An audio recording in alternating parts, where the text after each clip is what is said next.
wabarakatuh.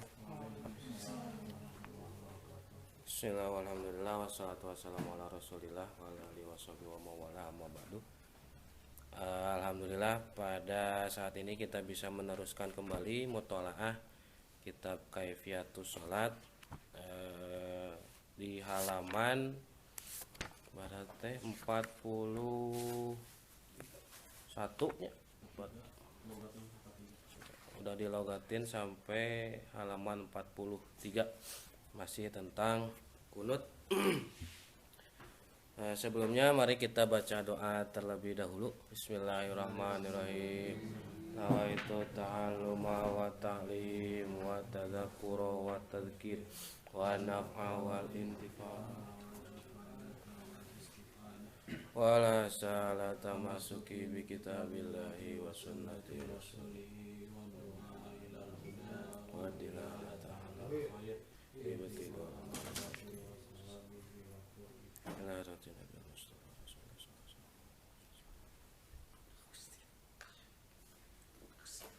wa sallallahu anallahu ya fil umma yarhamu ma yalidur jalil jalal. Al-Fatihah. Bismillahirrahmanirrahim. Iyyaka na'budu wa iyyaka nasta'in.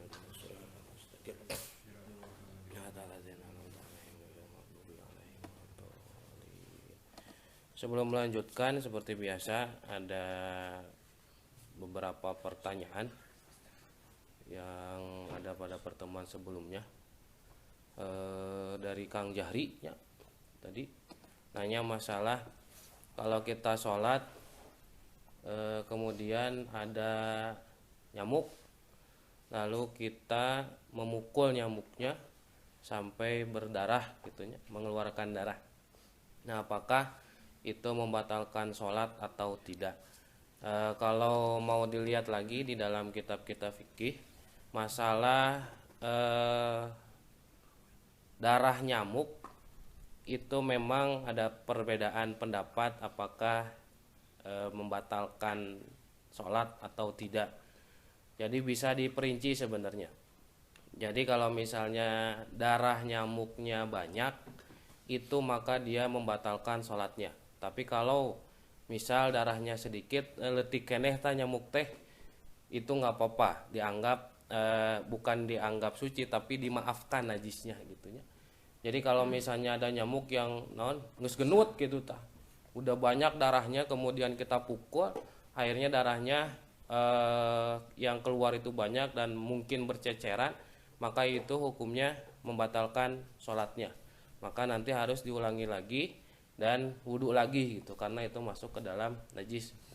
Nah, seperti misalnya kita kalau lagi sholat itu nanti aya tai cak-cak ya, ada nanti kotoran cicak jatuh menempel misal di pakaian kita. Kalau misalnya menempelnya itu ke nanti ke sejadah, itu kita nggak usah sujud di sejadah itu, kita singkirkan aja. Sama seperti ketika ada debu itu kan kita boleh mengusap. Nah, kita singkirkan aja sejadahnya, kita sujud di tempat yang suci. Tapi kalau misalnya jatuhnya kotoran cicak itu ke mana? Ke baju. Nah, selama kita tidak mengetahuinya itu diteruskan aja. Tapi kalau misalnya kerasa dan kita tahu bahwa ada kotoran cicak, itu kalau misalnya kotoran cicaknya tidak basah, garing gitu tah, itu kita tinggal nanti menyapunya gitunya supaya tidak menempel di pakaian kita. Tapi kalau misalnya kotorannya itu basah, itu maka kalau menurut ulama boleh kita melepaskan pakaian kita. Nah, misal orang pakai sorban gitu tanya, pakai sorban, kotoran cicaknya kena sorban gitu tah. Nah, kita singkirkan sorbannya gitu dan melanjutkan sholatnya. Kalau misalnya kena baju, kita untuk membuka bajunya gitu. Namun misalnya pakai nonnya, pakai tah ning jeruan baju teh ningnya non ngaranna teh singlet tapi yang ada tangannya gitu tah, kaos dalam. Itu kan kalau misalnya secara fikih kan sah sholatnya karena sudah menutup aurat. Nah, kita dianjurkan untuk melepaskan pakaian yang terkena najis itu. Jadi tetap diteruskan sholatnya. Kecuali kalau misalnya memang naon teh kotorannya itu banyak gitu ta. Oh misal 10 cak-cak gitu ta, modal teh di luhureun manehna gitu. Nah itu kalau misalnya menurut pendapat yang masyhur itu membatalkan sholatnya. Jadi kadar-kadarnya yang dimaafkan itu sebenarnya salah satunya adalah kita tidak sulit untuk menghindarinya. Kita sulit menghindarinya, itu dimaafkan. Misal nanti kurang sholat di sebuah tempat banyak cicakna gitu tah. Nah itu kalau misalnya memang ternyata ada cicak dan kita susah untuk bergerak nanti menghindarinya, itu dibilang dimaafkan najisnya itu gitu. Jadi tetap sah sholatnya. Tapi alangkah baiknya ketika misalnya ada nyamuk kita nggak usah menepuk gitu tah. Digebahkeun non digebahkeun teh. Diusir aja gitu, diusir gitunya, nggak usah dipukul untuk menjaga kehati-hatian itu gitu. Jadi itu masalah nanti masalah nyamuk ya, nyamuk emang sok rada naonnya gitu tah sok rada tegenah lamun loba nyamuk teh. Nah itu aja mungkin pertanyaan pada pertemuan sebelumnya. Iya waktu ada yang itu pakai waktu takutnya kamalinaan kemalinaan nan ya keenakan ngomongnya gitu sampai nggak ingat waktu. Kita lanjutkan lagi mutalahnya. Kemarin sudah diartikan dari halaman 41 sampai 43. Diteruskan dulu lah ya ngelogatnya. Bismillahirrahmanirrahim. Ab'adus sholati adapun sunah-sunah ab'ad di dalam sholat. Sab'atun itu ada 7. Yang pertama tasyahudul awal. Yang pertama adalah tahiyat awal, tasyahud pertama. Yang kedua waqu'uduhu dan duduknya tasyahud awal. Ketiga wassalatu ala nabi sallallahu alaihi wasallam. Yang ketiga membaca sholawat kepada Nabi Muhammad sallallahu alaihi wasallam. Fihi di dalam tasyahud awal. Yang keempat wassalatu alal ali fi tasyahudil akhiri. Yang keempat wassalatu alal ali membaca sholawat kepada keluarga Nabi fit tasyahudil akhiri pada tahiyat akhir, pada tasyahud akhir.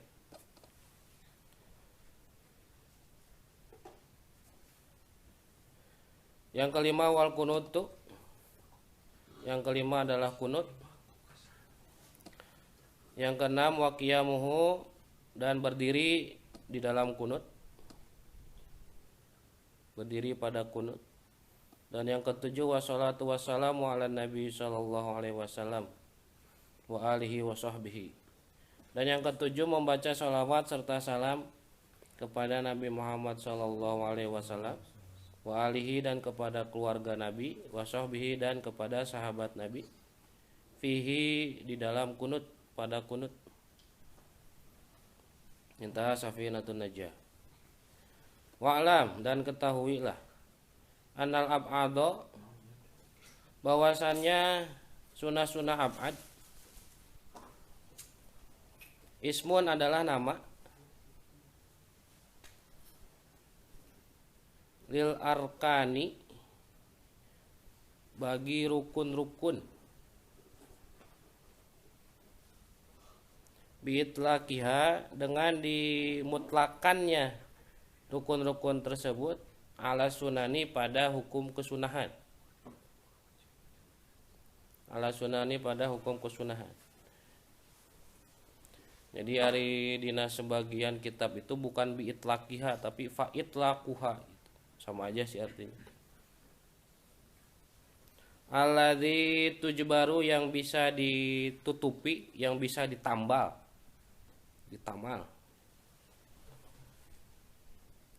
Eta bisolati atau bisujudi? Dicoret lain bisolati tapi bisujudi. Alladzi tujbaru yang bisa ditambal bisujudi lain bisolati, dengan melakukan sujud sahwi.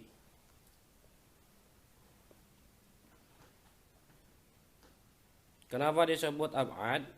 Ala tariqit tasbih, menurut jalan penyerupaan. Jadi atas dasar penyerupaan. Bil arkani kepada rukun-rukun sholat.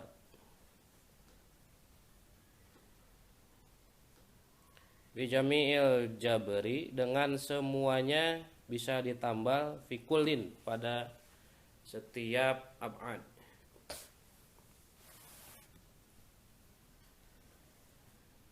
Wa in kana jabarul ula, walaupun karena ada apa jabarul ula, menambalnya untuk yang pertama. Untuk yang pertama teh sunan ab'ad, sunah ab'ad. Bisujudi adalah dengan melakukan sujud sahwi. Wasaniyatu, dan adapun menambal bagi yang kedua, anu kaduana teh eta teh rukun salatna gitu. At-tadaruku adalah dengan memperbaiki, bisa juga menyusul. Jadi hari dina kitab anu geus diterjemahkeun mah artina teh menyusul gitu. Jadi menyusul teh untuk memperbaikinya, memperbaiki kesalahan atau kekurangan dari rukun salat. Wastu'ira, dan dipinjam. Ismul musyabbah, nama dari sesuatu yang akan diserupakan. Nama dari sesuatu yang diserupakan. Itu jadi masalah tasbih dina balaguh. Wa huwa al-ab'adu, yaitu sunah-sunah ab'ad. Lil musyabbahi bihi, pada sesuatu yang diserupai. Wa hadza, dan adapun hal ini, i'tibarul asli, dengan memandang dalam memandang pokok dasarnya gitu. Sumasoro, maka ada, maka jadi hakikatan, ada ab'ad hakikat, urfiyatan, ada ab'ad urfiyatan, fihi, di dalam ab'ad,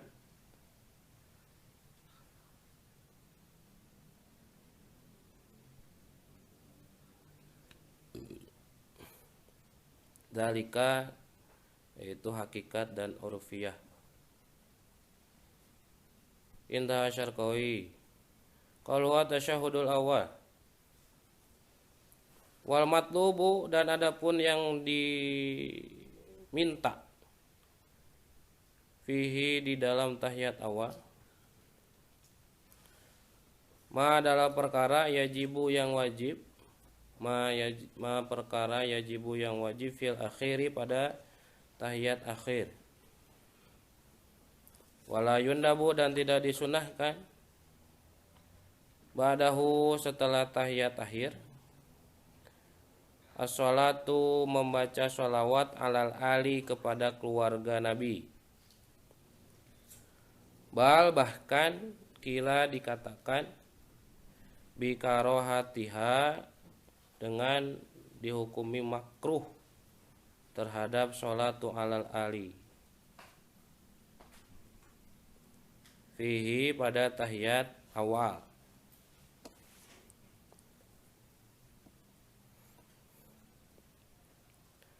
Wa tukrahu, dan dimakruhkan apa aziyadatu, menambah, fihi, pada tahiyat awal, libinaihi, karena kedudukan tahiyat awal, tasyahud awal ala takhfif dengan cara yang enteng. Illa kecuali in farago jika selesai makmum, in farago jika selesai makmum, minhu dari tahiyat awal, dari tasyahud awal, qoblal imami sebelum selesainya imam, fayusanu maka disunahkan lahu bagi makmum apa sholatu alal ali membaca sholawat kepada keluarga Nabi, watawabiha dan yang menyertai sholawat Nabi.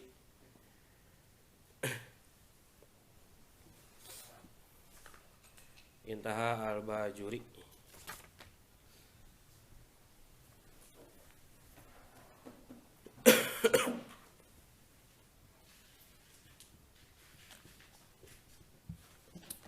Bismillahirrahmanirrahim. Kita lanjutkan dulu pembahasan tentang kunut. Wal jahru bihi nya enenya nu tanya. Nya Kang Pait. Wal jahru bihi lil imami fil jahriyati wasiriyati lil ittibai. Nah, ketika membaca doa kunut itu imam disunahkan untuk mengeraskan bacaan kunutnya, baik ketika dalam sholat jahar ataupun di dalam sholat sir. Pokoknya di semua waktu ketika akan melakukan kunut, baik itu kunut subuh atau kunut najilah, maka dianjurkan untuk dikeraskan suaranya. Karena apa? Karena lil ittibai, karena mengikuti Nabi. Wal yakun al jahru bihi dunal jahri bil qiraah, tapi suaranya itu tidak sekencang ketika membaca Fatihah.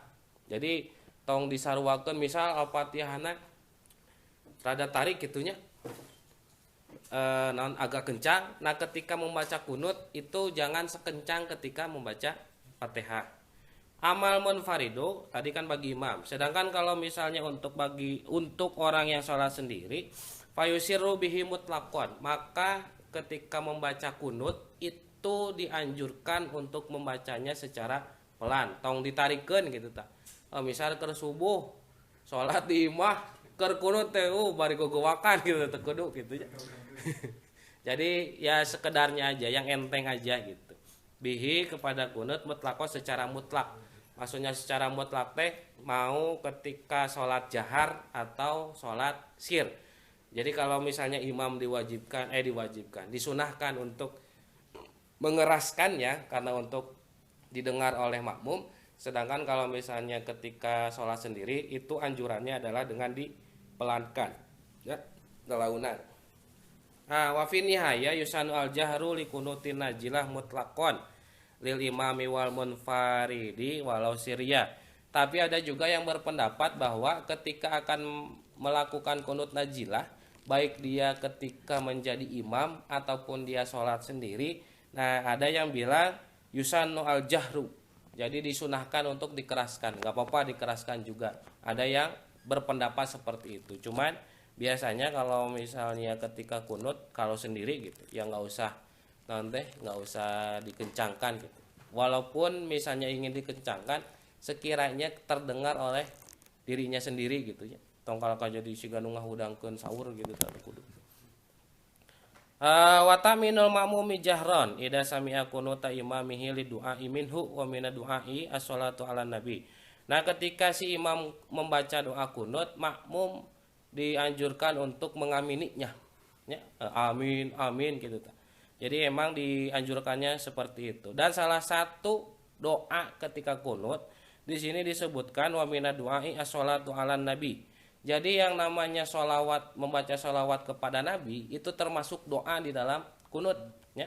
Makanya di situ juga kita dianjurkan untuk mengamininya. Fayu aminulaha, maka si makmum itu mengamini sholawatnya imam. Ya, misal ker beres nanti beres kunut imam kan biasanya wasallallahu ala sayyidina Muhammadin nabil ummi wa alihi wasallam. Kita sebagai makmum itu dianjurkan untuk mengamininya. Wa yusarikuhu fi sanai, dan dianjurkan juga kita turut mengucapkan sholawat kepada Nabi itu, tapi sirron secara pelan. Jadi imam ngomong nanti wasallallahu ala sayyidina Muhammadin, kita juga ikut wasallallahu ala sayyidina Muhammadin nabil ummi wa alihi wasallam, kemudian baru membaca amin, ya. Jadi ketika si imam membaca sholawat, makmum pun ikut bareng bersolawat kepada Nabi ketika kunut. Nah, di sini sebenarnya bisa wayatakhayyaru fi sholati, si makmum itu boleh milih antara dia mau baca sholawatnya saja tapi tidak amin, atau mengamininya saja tidak membaca sholawat. Wayatakhayyaru fi sholati ala Nabi sallallahu alaihi wasallam baina isbatihi biha wa baina ta'minihi. Tapi walau jumi'a bainahuma, dan kalaupun dia mampu untuk menggabungkannya, maksudnya teh ya dia ikut sholawat, dia ikut amin. Nah, ketika itu fahuwa ahabbu, maka itu yang lebih dicintai gitunya, lebih disukai. Jadi yang afdolnya itu kita ketika si imam membaca sholawat kepada Nabi ketika kunut, kita ikut membaca sholawat. Setelah itu kita mengamininya, itu yang afdol, yang ahab. Tapi kalau misalnya sekiranya kita mau memilih salah satunya, itu nggak apa-apa, ya. Intaha Sulaiman Al-Qurdi. Wa aqul muhibbut tabari as-sholatu ala Nabi sallallahu alaihi wasallam bi du'ai wa yu'minu fiha. Kalau misalnya di sini ada juga yang berpendapat karena sholawat kepada Nabi itu termasuk kepada bagian doa, maka si makmum itu hanya dianjurkan untuk mengamininya. Jadi tekudu ngilu sholawat kan Nabi gitu. Tapi yang biasa kita kerjakan kan kalau imam sholawat, membaca sholawat ketika kunut, makmum itu kan ikut bersolawatnya, biasanya seperti itu. Nah itu di sini disebutkan ahabu, jadi itu yang lebih lebih disukai gitunya, lebih disukai. Jadi itu masalah kunut. Sebenarnya nanti ada lagi masalah kunut najilah tadi. Ntar itu banyak, itu mesti ada penelusuran lebih lanjut itu. Nah, sekarang kita masuk ke permasalahan ab'adus sholat. Jadi kalau dalam kitab ini ab'adus sholat itu ada 7. Jadi seperti yang saya sampaikan sebelumnya, bahwa di dalam sholat itu ada kesunahan-kesunahannya. Nah, kesunahan-kesunahan itu dibagi dua, ada sunnah ab'ad, ada sunnah hayat. Nah, di sini disebutkan sunnah ab'ad itu ada 7. Yang pertama tasyahud awal, kemudian duduknya ketika tasyahud awal, kemudian membaca sholawat kepada Nabi, Allahumma sholli ala sayyidina Muhammad, tanya make wa ala ali, ya, tapi hanya sampai Allahumma sholli ala sayyidina Muhammad. Nah, itu 3 ketika tasyahud awal, tasyahudna, bacaan tasyahudna, kemudian duduknya, dan membaca sholawat kepada Nabi. Washolatu alal alif fit tasyahudil akhir, dan baru menjadi sunnah ab'ad untuk membaca sholawat kepada keluarganya Nabi itu ketika tasyahud akhir, ya. Jadi ari tasyahud awal matu kudu make wa ala ali sayyidina Muhammad. Misal ketika kita sholat sholat lohor, ketika tasyahud awal kita hanya membacanya itu hanya sampai Allahumma sholli ala sayyidina Muhammad, langsung berdiri gitu. Nah, itu tidak meninggalkan sunnah ab'ad, karena memang wala ali itu tidak masuk ke bagian sunnah ab'ad ketika tasyahud awal. Nah, kecuali kalau misalnya sudah masuk ke dalam tasyahud akhir, itu membaca sholawat kepada keluarganya Nabi, hukumnya sunnah ab'ad. Nah, misal taraweh kan 2 rakaatnya, sholat subuh, sholat taraweh dan sebagainya, maka ketika kita tasyahud akhir, minimal itu yang dibaca sampai Allahumma sholli ala sayyidina Muhammad wa ala ali sayyidina Muhammad, baru salam, ya. karena itu masuknya ke dalam tasyahud akhir bukan tasyahud awal. Nah, kemudian yang kabar itu teh keempatnya tadinya jadi membaca salawat kepada keluarga Nabi pada tasyahud akhir. Yang kelima kunut. Yang keenam berdirinya untuk kunut gitu tanya. Maksudnya berdirinya untuk kunut teh. Jadi kalau misalnya memang dia nggak mampu sholat berdiri, ya walaupun dia duduk itu sudah termasuk kiamuhu lil kunut gitunya. Karena dia tidak bisa berdiri. Tapi kalau misalnya memang dia sengaja tidak berdiri sholatnya, ya, namun misalnya kan kemarin sholat itu bisa kalau sholat sunnah kan bisa pakai duduknya. Nah, ketika misalnya dia akan melakukan kunut, itu dia harus berdiri. Karena di sini sunnah abadnya itu adalah berdirinya untuk kunut. Jadi lamun sakirana bisa diri mah kunut teh kudu sabari nangtung gitu tak. Ya. Tapi kalau misalnya kecuali orang yang memang sakit atau apa dan dia sholatnya dengan cara duduk, itu nggak apa-apa. Kunutnya itu sambil duduk gitu karena pengganti dari dirinya. Wassalatu wassalamu ala nabi dan membaca sholawat kepada nabi wa ala alihi wa sahbihi. Nah jadi lamun misalnya orang kan beres kunut teh nu dibaca Allahumma sholli ala sayyidina Muhammad wa ala alihi wa sahbihi wasallam. Ya misal sakit itu cukup dan kita tidak meninggalkan sunnah abad. Kalau misalnya kita cuman baca Allahumma sholli ala sayyidina Muhammad, amin misal langsung sujud, nah berarti kita sudah meninggalkan sebagian sunnah abad itu. Ya. Jadi harus dibaca sholawat ketika kunut itu kepada Nabi, kepada keluarga Nabi dan kepada sahabat-sahabat Nabi. Baru itu tidak meninggalkan sunnah abad. Nah, dalam kitab ini hanya 7. Sebenarnya kalau dalam kitab-kitab yang lain di sini seperti di dalam Tanwirul Qulub itu abad sholatnya ada 20 gitunya.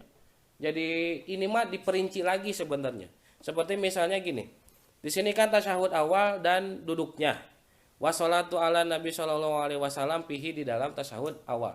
Tapi dirinci lagi duduknya untuk melakukan sholat, untuk membaca sholawat. Ya, ngerti tidak? Jadi kan kalau tadi mah nggak disebutkan duduknya untuk membaca sholawat, gitunya. Termasuk nanti ketika dia kunut kan yang menjadi sunnah abad dalam kitab ini hanya berdirinya untuk kunut.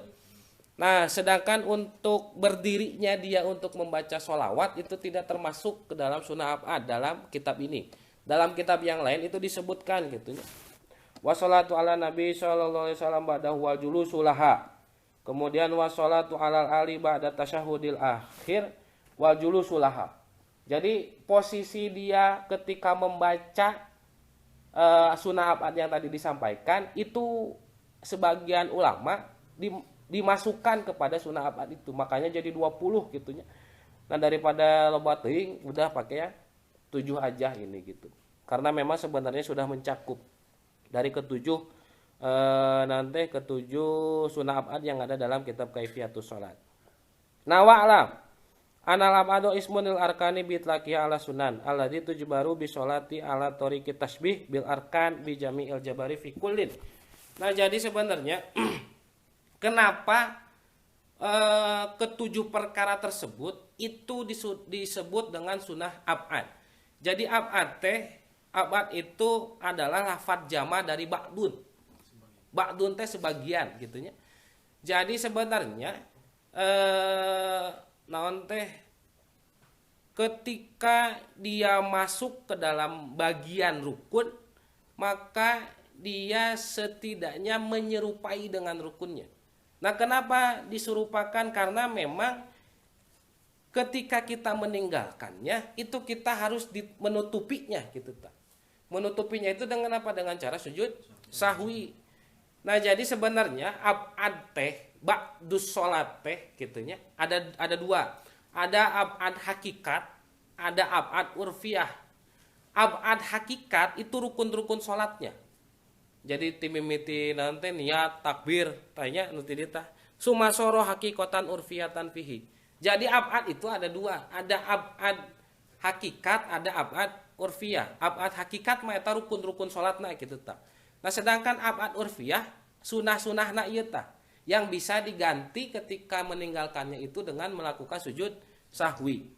Nah, jadi yang namanya ab'ad itu kalau misalnya bisa diganti dengan sujud sahwi, maka itu namanya adalah ab'ad urfiyah. Sedangkan kalau misalnya tidak bisa diganti dengan sujud sahwi di sini, wa in kana jabarul ula bisujud wasaniyah at-tadaruk. Nah, kalau misalnya tidak bisa diganti dengan sujud tapi harus diperbaiki rukunnya itu, maka itu adalah ab'ad yang hakikat karena merupakan rukun sholatnya. Gitunya. Jadi misal ketika kemarin kita nanti ruku teh kan kudu sampurna teh kan meratakan, kemudian diam sebentar ketika ruku. Nah, ketika kita menyadari bahwa ruku kita belum sempurna, maka kita wajib untuk mengulanginya. Jadi misal ngesruku dah, kita merasa ruku kita itu ada pergerakan ketika kita dalam ruku. Pek teh itidal. Ngeh tah, itu langsung harus ruku lagi, balik lagi gitu. Tapi syaratnya kalau lupa teu dihaja gitu tah. Kecuali kalau disengaja, itu bisa membatalkan sholatnya. Nah, jadi yang namanya ab'ad, ada yang hakikat, ada yang urfiyah itu. Kenapa ada penamaan tersebut? Karena di sini ala toriki tasbih. Karena dalam non tadi teh diartikan teh atas dalam penyerupaan gitunya, atas jalan penyerupaan teh karena memang bukan serupa sebenarnya, tapi hampir menyamai kepada rukun. Makanya sunnah ab'ad itu hukumnya adalah sunnah muakkad sebenarnya.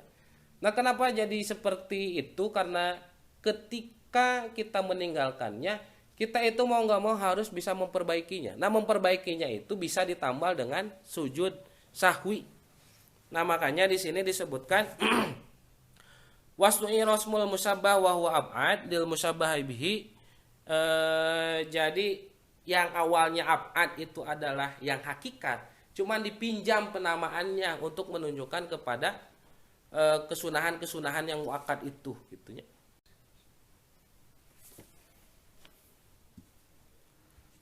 Udah beres. Nah, jadi gitunya ab'ad teh aya 2, aya ab'ad anu hakikat, aya ab'ad anu urfiyah. Nah, ketika yang harus diganti dengan sujud sahwi itu berarti dia ab'ad urfiyah, bukan ab'ad hakikat. Nah, kemudian salah satunya itu adalah qauluhu tasyahudul awal. Wal matlubu fihi yajibu fil akhir wala yundabu ba'dahu sholatu alal ali. Jadi ketika tasyahud awal itu yang wajib dibaca, yang dianjurkan dibaca itu adalah sampai Allahumma sholli ala sayyidina Muhammad. Tah nepi kadinya ketika tasyahud awal. Wala yundabu ba'dahu as-sholatu alal ali, dan tidak disunahkan untuk membaca wa ala ali sayyidina Muhammad ketika tasyahud awal. Bahkan itu dianggap makruh oleh sebagian ulama. Kemudian illa in farogo minhu. Jadi lamun orang sebagai makmum ketika kita tasyahud awal bacaannya cepat, si imam teh can beres kene tasyahud awalna tah nepi ka kanan teh, nepi ka urang beres maca tasyahud awal teh imam masih duduk belum berdiri gitu ta. Nah, di situ baru fayusanu lahu as-sholatu alal ali. Jadi ketika si imam masih duduk dan belum berdiri, kita sudah selesai bacaan tasyahud awalnya, kita dianjurkan untuk meneruskan bacaan itu. Jadi kalau misalnya orang jadi makmum, Pak Denis jadi imam, saking kuhusuna gitu tah, Pak Denis teh lila tasyahud awalna, urang geus beres tah Allahumma sholli ala sayyidina Muhammad. Diam dulu, ternyata belum berdiri juga Pak Denis ini. Saya teruskan gitu, wa ala ali sayyidina Muhammad kama sholaita, dan seterusnya sampai akhir bacaan tahiyat akhir itu. Tapi kalau misalnya sekiranya sudah berdiri, nah kita jangan dilanjutkan untuk membaca setelah Allahumma sholli ala sayyidina Muhammad. Nah, yang menarik ini di sini tidak disebutkan apa itu sujud sahwinya. Ayat apa penyebab sujud sahwi gitu ta. Jadi kalau misalnya saya coba lihat lagi nanti sujud sahwi teh sebab-sebabnya ada 4 secara umum. Yang pertama itu kalau dalam kitab Sapinah, yang pertama itu meninggalkan sunnah-sunnah ab'ad itu.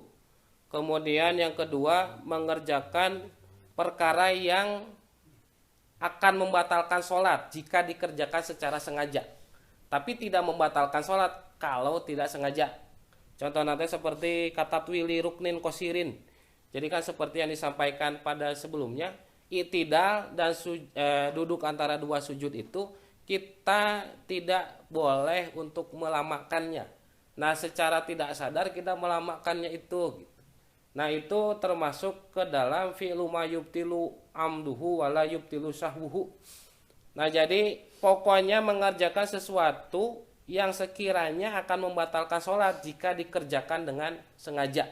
Tapi kalau tidak sengaja itu tidak membatalkan sholatnya. Kemudian yang ketiga memindahkan rukun qauli. Nah, di awal kan dibahasnya rukun teh aya barha. Paroker, Pak Paid. Rukun dalam sholat itu dibagi berapa? Dibagi berapa kategorinya? Aduh Parohode itu. Bareng ngopi atau bareng ngopi. Dibagi 3, ada rukun kolbiyun, eta naon?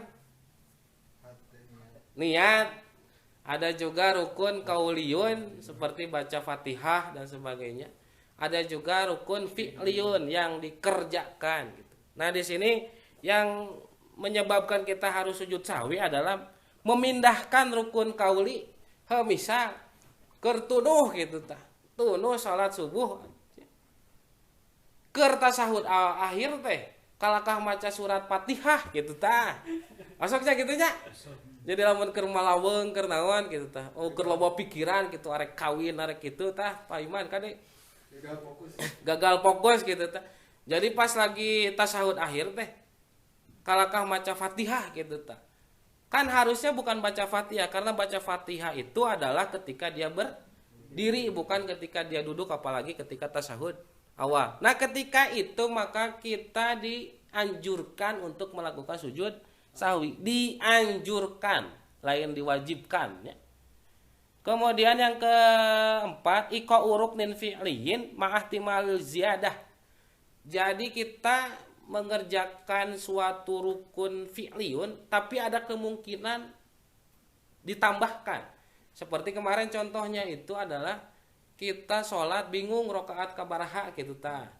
Ketika misalnya kita bingung antara rokaat kedua atau ketiga, maka kita ambil yang kedua. Nah, setelah itu maka walaupun rokaat yang kita telah kita kerjakan itu 3 rokaat ditambah 2, nah maka total rokaat yang kita kerjakan itu 5. Nah, ketika itu sebelum salam kita dianjurkan untuk melakukan sujud sahwi ya.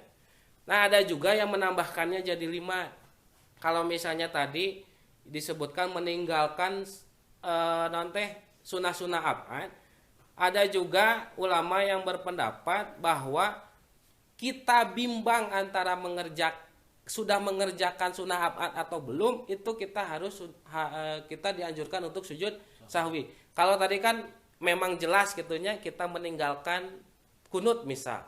Tapi ieu mah urang teh ragu-ragu tadi teh kunut apa henteu gitu tah.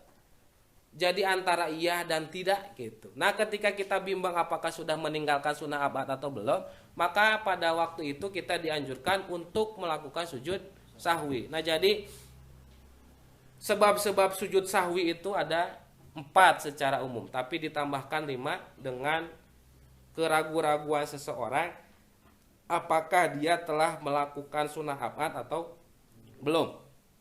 Nah, kumaha lamun misalnya sujud sahwi nate poho ya. Nah, jadi naon teh nges apal gitu tah urang teh naon ninggalkeun tasahud awal. Misal keur salat maghrib kita dari rakaat kedua itu langsung berdiri gitunya kan meninggalkan sunnah ab'ad. Kita tahu harus naon teh harus sujud sahwi tapi enggak kita lakukan gitu. Itu bagaimana hukumnya? Saya tekankan lagi bahwa sujud sahwi itu hukumnya sunnah ya? Lain wajib sekiranya dia melewatkan sujud sahwinya, maka sholatnya tetap sah, tapi teu afdol gitu tah, teu sampurna, sabab teu ditutupi gitu tah kekurangannya teh. Nah di sini dalam masalah nanti, dalam masalah melakukan sujud sahwi itu sebenarnya bisa pada dua tempat, bisa sebelum salam atau setelah salam. Jadi misal orang tadinya ke maghrib tasahud awal, kita melakukan sujud sahwi ketika kita sebelum salam, itu bisa. Tapi poho orang teh gitu tah, ketika setelah salam kita baru ingat, oh tadi tasahud awal kita juga tidak melakukan sujud sahwi. Nah di sini ulama menyarankan agar tidak terlalu lama jaraknya antara dia selesai salam dan melakukan sujud sahwi. Misal beres pisan salam, assalamualaikum, assalamualaikum, ingat can sujud sahwi, dia langsung sujud sahwi, takbir deui, jadi balik deui karena sholat, dimulai lagi sholat, takbir lagi, langsung sujud sahwi 2 kali. Tapi kalau misalnya maghrib tah kakarak ingat jam 8 peting gitu, tapi beres sholat isya, itu kan sudah terlalu jauh jaraknya. Nah ketika itu kita tidak dianjurkan untuk melakukan sujud sahwi karena kita lupa melakukannya. Misal maghrib nges apal ta poho beres isya we ingat urang teh tadi teh sujud sahwi pedah teh tasawuf awal. Nah ketika itu gugur nanti gugur anjuran untuk melakukan sujud sahwi karena terlalu lamanya jarak antara naon teh antara beres salam, beres sholat sama melakukan sujud sahwi itu. Kemudian naon teh lamun misalna aya imamna teh imamnya itu geunahan make Sunda imamnya itu dia lupa melakukan tasahud awal, kan kudu nama sujud sahwinya. Ketika si imam lupa mengerjakan tasahud awal, itu kita tetap mengikuti imam. Nah, misal ke rakaat kedua isi imam teh kudu nama tasahud awal, tapi langsung kita ikut diri gitunya. Jadi kalaupun nanti ada anjuran untuk mengingatkannya, itu kita tetap lakukan itu. Dan kalau misalnya si imam balik di tasahud, kita ikut lagi tasahud gitu.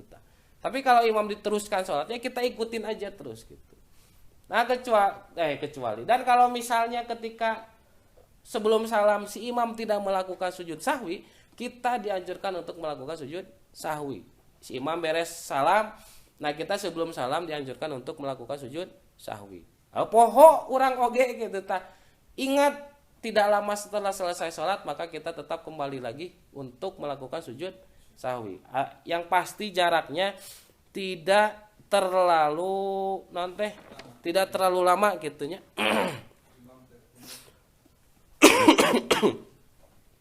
Nah, jadi intinya di situ, sujud sahwi itu bukan kewajiban, tapi hukumnya sunnah. Kalau misalnya hukumnya sunnah, walaupun tidak dikerjakan, maka itu tidak membatalkan sholatnya, tapi teu sampurna gitulahnya, teu afdol. Nah kemudian kumaha kalau misalnya, bagaimana kalau misalnya sunnah abad itu ditinggalkannya banyak, misal tekun nanti namun teu tasahud awal, terus pokoknya ada beberapa sunnah abad yang ditinggalkan. Misal di sini dia tidak tasahud awal, tidak duduk, kemudian tidak membaca sholawat gitu tanya. Sujudnya kudu sabaraha kali gitu ta. Apa memang sesuai dengan sunnah yang dia tinggalkan? Misal sunnah yang dia tinggalkan 4 berarti harus sujud berapa kali? 8 kali gitu ta. Nah di sini disebutkan wa in kasuro. Jadi wa sujudu sahwi wa in kasuro sajadatani, tetap yang dilakukan itu hanya sujudnya 2 kali saja.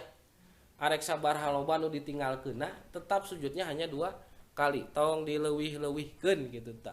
Karena ada itu juga ada naon teh riwayat hadis yang memperlihatkan Nabi pun naonnya meninggalkan banyak gitu ta, meninggalkan banyak kesunahan, bahkan sebenarnya meninggalkan beberapa rukun. Jadi ada cerita itu ketika Nabi sholat nanti sholat duhur atau asar gitu ta, Nabi itu sholat cuma 2 rakaat.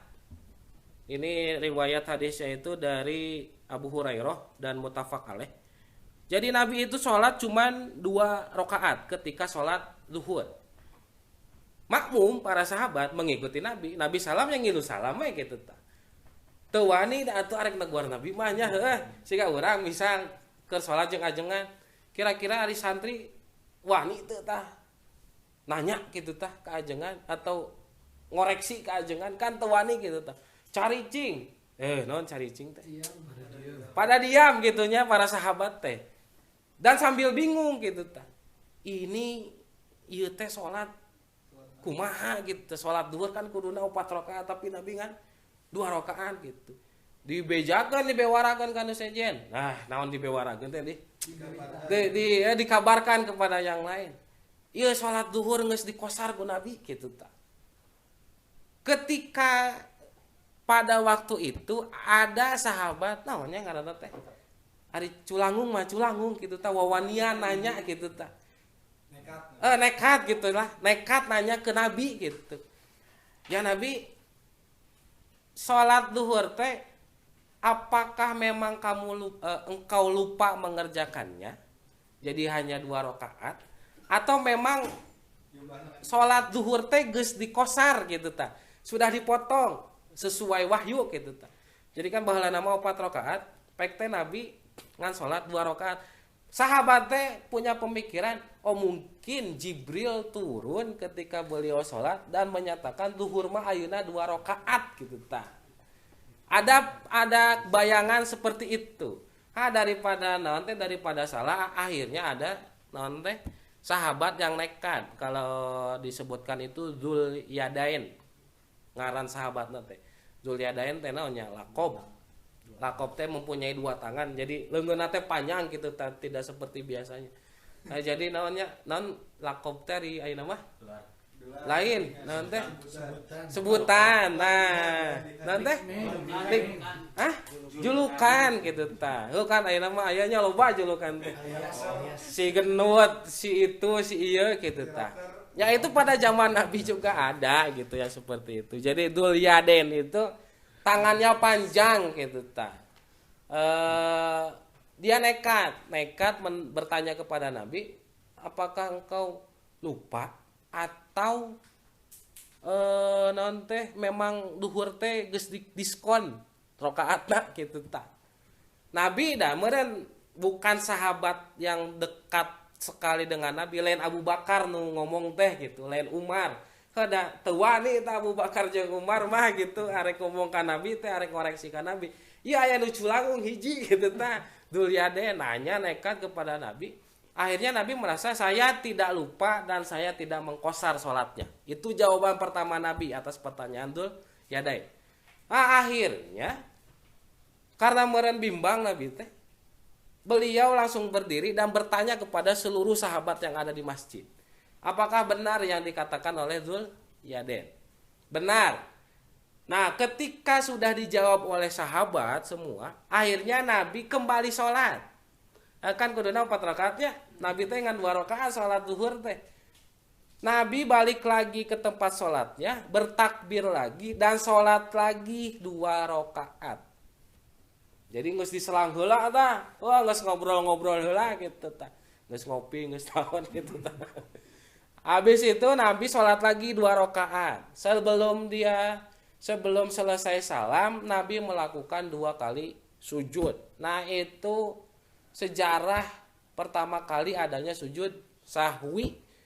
Sujud sahwi teh dengan sunnah abad hungkul gitunya. Tapi meninggalkan rukun dengan tidak sengaja itu kita harus melakukan sujud sahwi. Tapi hukumnya tetap sunnahnya. Nah Nabi teh sholat duhur 2 rakaat gitu tah. Beres eta teh urang poho.